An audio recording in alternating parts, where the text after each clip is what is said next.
தமிழ்நாடு மின்வாரிய employees federation Kovai மண்டல ஒருங்கிணைந்த செயற்குழு கூட்டம் கோவை காந்திபுரம் பகுதியில் உள்ள தனியார் அரங்கில் நடைபெற்றது. இதில் பல்வேறு தீர்மானங்கள் நிறைவேற்றப்பட்டது. தமிழ்நாடு மின்வாரிய எம்ப்ளாய்ஸ் கோவை மண்டல ஒருங்கிணைந்த செயற்குழு கூட்டம் கோவை காந்திபுரம் பகுதியில் உள்ள தனியார் அரங்கில் நடைபெற்றது. இந்த கூட்டத்தை மண்டல செயலாளர் முருகவேல் தலைமை தாங்கினார். கூட்டத்தில் கோவை மண்டலத்தில் உள்ள மாநில வட்ட நிர்வாகிகள் தங்களது கருத்துக்களை தெரிவித்தனர்.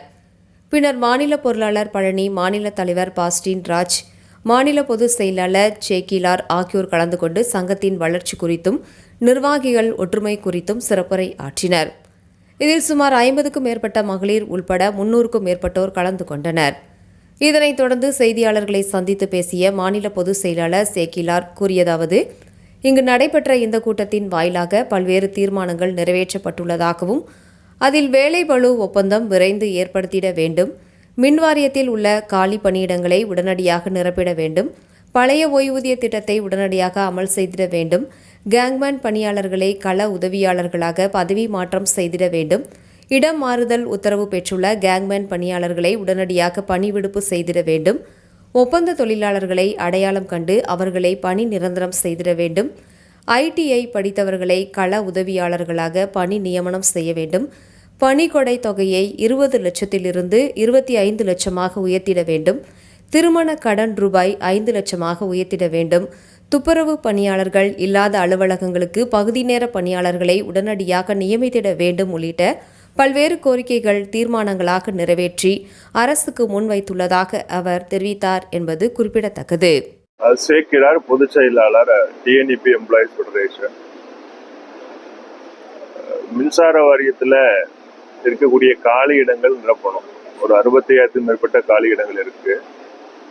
சமீபத்தினுடைய அரசினுடைய வெள்ளை அறிக்கையிலையும் காலி இடங்கள் இருப்பதை உறுதி செய்திருக்கிறார்கள்.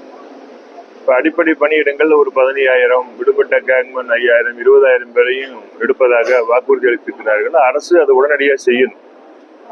இப்போ விரைவில் வரக்கூடிய பட்ஜெட்டில் அதுக்கான நிதி ஒதுக்கீடு, அவர்கள் வேலைக்கு அமர்த்துவது, TNPS வழியாக எடுப்பது போன்ற விஷயங்களுக்கு உத்தரவிடணும்னு எதிர்பார்க்கிறோம். அது கோரிக்கையாக இருக்கிறது. மின்சார வாரியத்தில் தொடர்ந்து வேலை பார்த்து கொண்டிருக்கக்கூடிய ஒப்பந்த தொழிலாளர்கள் 10 ஆண்டுக்கு மேல் வேலை பார்த்து கொண்டிருக்கிறாங்க. இப்பவும் மின்சார வாரியம் ஒரு பிரிவு அலுவலகத்துக்கு 4-5 பேரை கான்ட்ராக்ட்ல வச்சுங்கன்னு தான் சொல்றாங்க. அவங்களெல்லாம் பர்மனன்ட் பண்ணணும். செக்ஷன்ஸ்ல இருக்கக்கூடிய பார்ட் டைம் சூப்பர்ஸ்க்கு வந்து சம்பளமே இல்லாமல் ஒரு 1000 அலுவலகங்கள் வேலை பார்க்குறாங்க. அவங்கள பணியமர்த்தணும். இப்போ கேங்மேனை ஃபீல்ட் அசிஸ்டண்டாக கன்வெர்ட் பண்ணுறதுக்கு ஏற்கனவே அக்ரிமெண்ட்ல ஒத்துட்டு இருக்காங்க. மார்ச் மாதம் போட்ட அக்ரிமெண்ட்ல அது இம்ப்ளிமெண்டேஷன் ப்ராசஸ் டிலே ஆகுது. அதுக்காக 2 நாள் போராட்டம் நடத்திருக்கிறோம். அரசு 1 மாத காலம் அவகாசம் கேட்டிருக்கிறது. உடனடியாக அதையும் செய்து கொடுக்கணும் என்பது நம்ம கோரிக்கை இருக்கு. இப்போ அரசு புதிதாக அமைக்கப்பட்டதற்கு பிறகு உத்தரவுகள் பலவாறா வருது. இப்போ சீஃப் இன்ஜினியர், சூப்பரிண்டிங் இன்ஜினியர் ப்ரொமோஷன் ட்ரான்ஸ்ஃபர்லாம் அரசாங்கத்தோட கையில் எடுத்துக்கிறேன்னு சொல்றாங்க.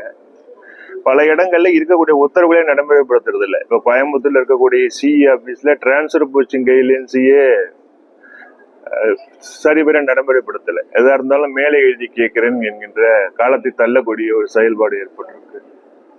அரசு ஒரு கிளீன் கவர்மெண்ட் நடத்தணும்னு சொல்றத நம்ம வரவேற்கிறோம். இப்ப மின்சார வாரியத்துல எங்கேயாச்சும் லஞ்சம் வாங்கினா பிடிக்கிறாங்க, நல்லதுதான். தவறு செய்த அதிகாரிகள் தண்டனை கொடுக்கறாங்க, சரிதான்.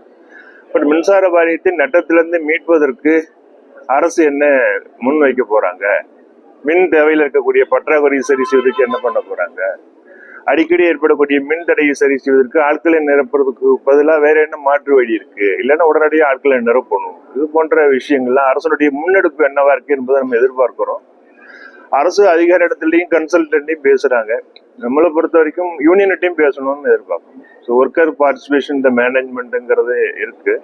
இது 57லேருந்து இருக்கு. என்னைக்கு போர்டு ஃபார்ம் பண்ணாங்களோ அன்னையிலேருந்து இருக்கு. இதுக்கு முன்னாடி இருந்தவங்க அதெல்லாம் செய்யலை, இவங்களாச்சும் செய்யணும்னு எதிர்பார்க்கும். இப்போ ஒரு மாற்றத்தை நோக்கி வந்திருக்கக்கூடிய அரசனுடைய செயல்பாடு எல்லாரும் வரவேற்கக்கூடிய ஒன்றாக இருக்கு. நாமும் மின்சார வாரியத்தின் நட்டத்திலிருந்து மீட்டு மக்களுக்கு சிறப்பான சேவை செய்வதற்கு பெருமளவுக்கு தொழிலாளர்கள் உள்ள இருக்கக்கூடிய ஒரு அங்கீகாரம் பெற்ற சங்கமாக நாம் இருக்கக்கூடிய காரணத்தினால அரசும் மின்சார வாரியமும் தொழிற்சங்கங்களையும் ஆலோசனை கேட்டு மின்சார வாரியத்தை நடத்தணும் என்கிற கோரிக்கையும் இதில் வைக்கிறோம். தமிழக அரசு வந்து பார்த்தீங்கன்னா ஆட்சி அமைக்கிறதுக்கு முன்னாடி வந்து 200 கரண்ட் இலவசமாக தரேன்னு சொன்னாங்க. அதே மாதிரி இப்போ கொடுத்துட்டாங்க. ஆனால் கரண்ட் பில் வந்து தாறுமாறாக வருது. ஏகப்பட்ட இடத்துல முன்வரத்தோட கட்டணங்கள் உயர்ந்திருக்கு. இவங்க 200 யூனிட் ஃப்ரீயா தரேன்னு சொல்லிட்டு கட்டணம் உயர்த்திட்டதா பொதுமக்கள் பல இடத்துல வந்து தெரிவிச்சு வராங்க. அதை பத்தி நீங்க என்ன நினைக்கிறீங்க? இப்போ 100 யூனிட்டுக்கு பதிலாக 200 யூனிட் ஃப்ரீ சொல்லியிருக்கிறாங்க. டேரிஃப் எதுவும் சேஞ்ச் ஆகல. இவங்க வந்ததுக்கு பிறகு கட்டணத்தை உயர்த்தல. ரெகுலேட்டரி கமிஷன்ல சேர்பர்சன் இல்லை, அதனால உயர்த்தல. இட்ஸ் மேண்டேட், உயர்த்தி இருக்கும்.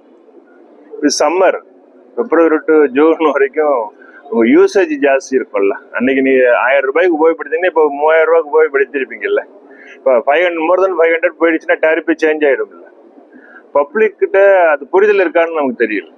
மின்சார வாரியம் கூடுதலாக்கி பணத்தை வசூலிப்பதோ, புதிய அரசு வந்தோன்னா புதிய மின்கட்டணத்தை நிர்ணயித்து இப்படி பண்றாங்கன்னு இல்லை. மக்கள்கிட்ட புரிதல் இல்லை, மக்களை புரிய வைக்கணும்.